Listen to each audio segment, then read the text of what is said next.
તેમાં કોઈકને ભક્તિ નિષ્ઠા પ્રધાન હોય, કોઈકને સ્વરૂપ નિષ્ઠા પ્રધાન હોય, કોઈકને આત્મનિષ્ઠા પ્રધાન હોય અને કોઈકને ત્યાગ નિષ્ઠા પ્રધાન હોય. માટે મહારાજ કહે છે દરેક સંત હરિભક્તે પોતાનું અંગ ઓળખવું અને અંગની દઢતા કરવી.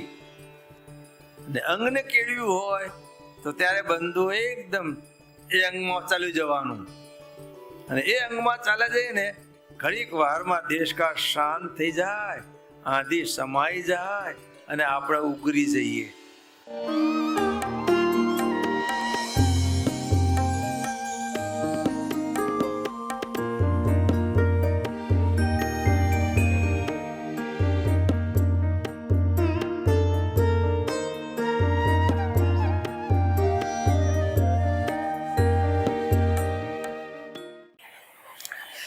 બંધુઓ, શ્રીજી મહારાજ ગઢડા પ્રથમ પ્રકરણના 47મા વચનામૃતમાં કહે છે, મહારાજ કે બધા સંતો ભક્તો સાવધાન થઈ જાઓ કે અમારે એક વાત કહેવી છે, અને વાત છે તો સ્થૂળ, બહુ જાડી, પણ તમે સુધી સુરત દઈને સાંભળશો ને, એકદમ ધ્યાન રાખીને સાંભળશો ને તો સમજાશે, નહીં તો નહીં સમજાય. ભલે સાદી વાત છે, પણ એ વાતને સમજવા માટે તમે બરોબર સુરત રાખી સાવધાન થઈને એકાગ્રતા કેળવીને સાંભળશો તો સમજાશે, નહીં તો નહીં સમજાય. એમ કે મહારાજ કે બધા સાવધાન થઈ જાઓ, એક વૃત્તિ કરો, સાંભળો. પરમેશ્વરના ભક્ત હોય, શું? પરમેશ્વરનો ભક્ત હોય, તેમાં કોઈકને ભક્તિ નિષ્ઠા પ્રધાન હોય, કોઈકને સ્વરૂપ નિષ્ઠા પ્રધાન હોય, કોઈકને આત્મનિષ્ઠા પ્રધાન હોય અને કોઈકને ત્યાગ નિષ્ઠા પ્રધાન હોય. આપણે બધા સ્વામિનારાયણ ભગવાનના બાપાશ્રીના સ્વામી બાપાના પરમ ભક્ત છીએ. આ મહારાજ આપણા અંગના વૃદ્ધિને માટે, દૃઢતાને માટે વાત કરે છે. આપણા દરેકમાં ભિન્ન ભિન્ન અંગ હોય. મહારાજ વચનામૃતમાં કહે છે, કોકને ખારું ભાવે, કોકને ખાટું ભાવે, કોઈને તીખું ભાવે, કોઈને ગળ્યું ભાવે. દરેકની રુચિ જુદી હોય. એમ બંધુઓ, બધા જ આપણે ભગવાનનું ભજન કરીએ છીએ, પણ આપણે દરેકના અંગ જુદા હોય. કોઈકને ભક્તિ નિષ્ઠા પ્રધાન હોય, તો કોઈકને સ્વરૂપ નિષ્ઠા પ્રધાન હોય, તો કોઈકને આત્મનિષ્ઠા પ્રધાન હોય, તો કોઈકને ત્યાગ નિષ્ઠા પ્રધાન હોય. અને ભગવાનના ભક્ત અંગ વગરના હોય નહીં. કોઈને કાંઈ ને કાંઈ અંગ તો હોય જ. એ બંધુ આપણા દરેકમાં જે આપણું સ્વાભાવિક અંગ હોય, એ અંગમાં રહીને ભગવાન ભજીએ ને તો આપણના જીવનમાં બંધુઓ જ્યારે કામના, ક્રોધના, લોભના આ બધા વમોળો ઉઠે ને, ત્યારે જો આપણે આપણા અંગને જાણતા હોઈએ તો એ અંગમાં આવીને ભગવાનનું ભજન કરવા લાગીએ ને તો એ વમોળો શાંત થઈ જાય. એ જે આવેલું તોફાન એમાંથી આપણે બહાર નીકળી જવાય. એટલે દરેક સંત હરિભક્તમાં બાય ભાઈ સૌમાં અંગ તો હોય, પણ મારામાં કયું અંગ પ્રધાન છે એ પોતે પોતાનો વિચાર કરવાનો અને જોવાનો, અને જેમાં જે અંગ પ્રધાન હોય ને એની વૃદ્ધિ થાય, એ પ્રકારે એની દ્રઢતા થાય, એ પ્રકારે હંમેશા પ્રયત્ન કરવાનો. એ અંગને દ્રઢ કરવા, કેળવવા હંમેશા જાગૃત રહેવાનું. એમાં મહારાજ કહે છે, અને ગૌણ પણ તો બીજા અંગ હોય પણ મુખ્ય એક હોય. આ બધા જો ને દરેકમાં ભિન્ન ભિન્ન કળા હોય. હો, દરેક વ્યક્તિમાં કળા ભિન્ન ભિન્ન હોય.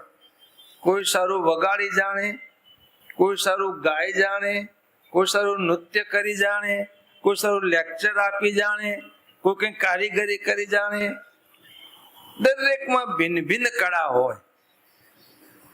એમ જેમ આ લૌકિક કળાઓ છે, એમ ભગવાનના ભજનનું અંગ પણ દરેકમાં જુદું જુદું હોય. એમાં હવે અંગ ઓળખવું કેમ? આપણામાં કયું અંગ છે એને કળવું જોઈએ, ઓળખવું જોઈએ. ઓળખ્યા પછી એને દ્રઢતા થાય. હવે દરેક વ્યક્તિએ, આપણે દરેક મુમુક્ષુએ વિચાર કરવાનો, મારામાં કયું અંગ છે? ભક્તિનું અંગ છે, સ્વરૂપ નિષ્ઠાનું અંગ છે, આત્મનિષ્ઠાનું અંગ છે, ત્યાગ નિષ્ઠાનું અંગ છે.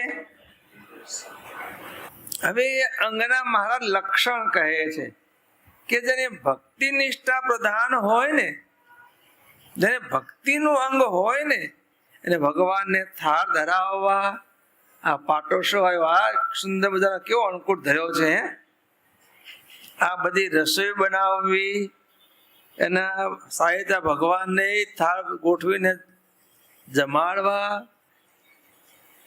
આ ભગવાનના મંદિરને સાફસૂફ રાખવું. હો, એ ટાણે ટાણે ભગવાનને વહેલા ઉઠીને ભગવાનને નવરાવવા પ્રત્યક્ષ ભાવથી. મહારાજ ઉઠો, સ્નાન કરવાનો સમય થયો, બધા ભક્તો દર્શને આવશે.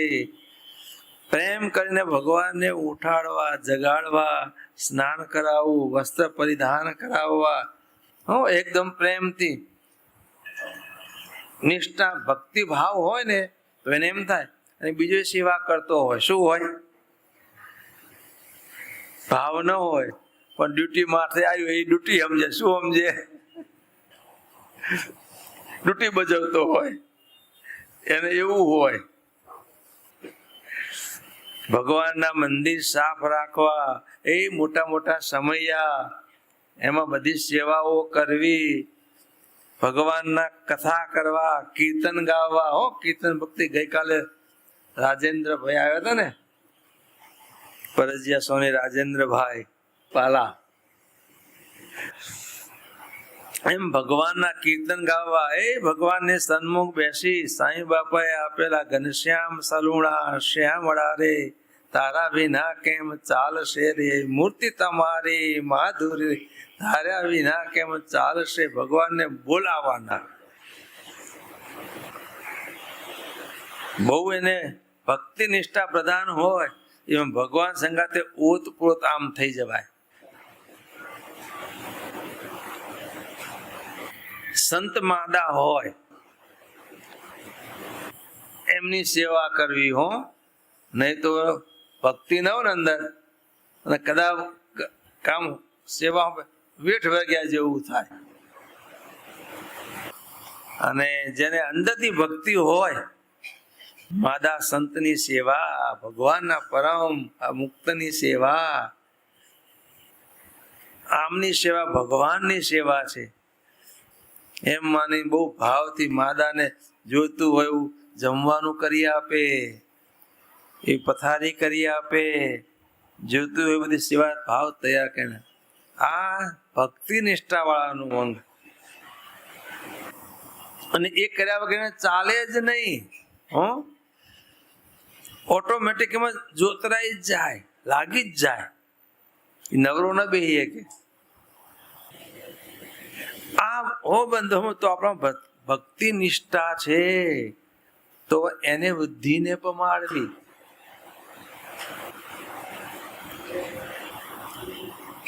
અને જેને સ્વરૂપ નિષ્ઠા પ્રધાન હોય, એને ભગવાનના સ્વરૂપમાં જે વૃત્તિ રાખવી ને એમાં વિક્ષેપ થાય ગમે નહીં. એને તો ભગવાનના સ્વરૂપમાં અખંડ વૃત્તિ રાખવા પ્રયત્ન કર્યા કરે. અને એ ભગવાનના સ્વરૂપમાં વૃત્તિ રાખતા રાખતા બધું જ આ બધું પૂર્વ કયું કરે, પણ ભગવાનના સ્વરૂપમાં વૃત્તિ રાખવી એ એને મુખ્ય હોય. ભગવાનનું વધારે સ્મરણ રહેવું જોઈએ જીવનમાં, એને આ ધ્યેય હોય અને એવા જ પ્રયત્નો એ કરે. એને સ્વરૂપ નિષ્ઠા પ્રધાન કહેવાય. અને જેને આત્મનિષ્ઠા પ્રધાન હોય ને એને આત્માની વાતો જે કર્યા કરે, મુક્તિ વાતો કરે. આત્મારૂપ થઈ જાઓ, હે સ્વરૂપાન કેમ ઘોડે. કોઈ સંત માદા હોય અને કષ્ટ થતું હોય, અરે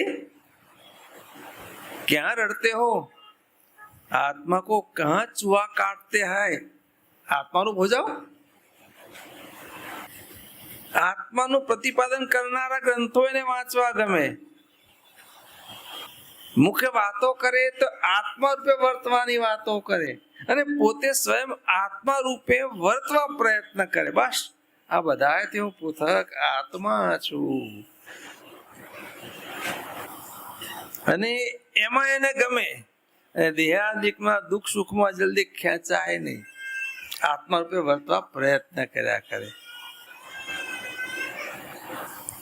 એને આત્મનિષ્ઠા પ્રધાન જાણવી. અને જેને ત્યાગ નિષ્ઠા પ્રધાન હોય ને એને ત્યાગની વાતો જ ગમે. એને ત્યાગની વાતો ગમે. દૃષ્ટાંતો એવા ત્યાગના હોદીને લાવે, વાતો કરે તો. અને પોતે ત્યાગી રહે. વનના મૃગલાને ઘોડે કદાચ બધા ભેગો ભળે નહીં, જુદો ને જુદો રહે.